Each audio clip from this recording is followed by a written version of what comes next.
Hi everyone! Welcome to my mini vlog. As adults, bills and expenses are part of our life whether we like it or not. That's why it's very important that we plan them ahead of time through budgeting. So what are the bills and expenses that we should include in our budget? First in our list is the tithes, wherein we allocate 10% of our income. Next is our rent, wherein we pay 4,500 baht for our condo. Medyo old condo na to, so it's cheaper than the normal price of condos here in Thailand. But accommodations here ranges from 3,000 to 12,000 baht, depende kung apartment, condo, or bahay ang kukunin mo. Since it's just the two of us, this accommodation fits us perfectly. Next are utility bills. Our electricity ranges from 500 to 1,500 baht, depende kung gaano kadalas kami gumamit ng aircon. Yung current electricity bill namin is umabot ng 1,000 plus dahil sobrang init nung summer, so laging naka-on ang AC. Our water bill naman ranges from 150 to 200 baht, which is very cheap na in my opinion, considering that we hand wash our clothes.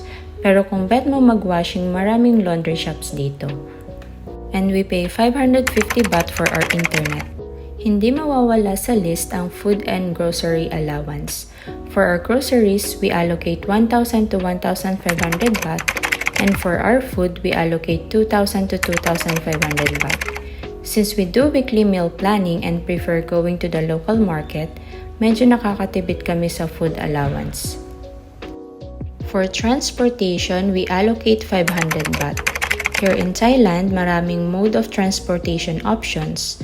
Kung bet mo mas makatipid, there are the ordinary buses that only cost 8 baht, which is from point to point na yon. We also allocate 2,000 to 2,500 baht for our school allowance and 1,000 baht for eating out. But right now, since we are trying to be serious in saving, we try to avoid eating out as much as possible.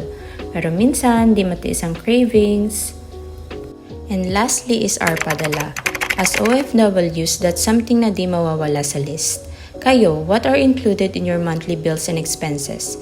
Disclaimer, the amounts here are only based on our experience and may vary from one person to another.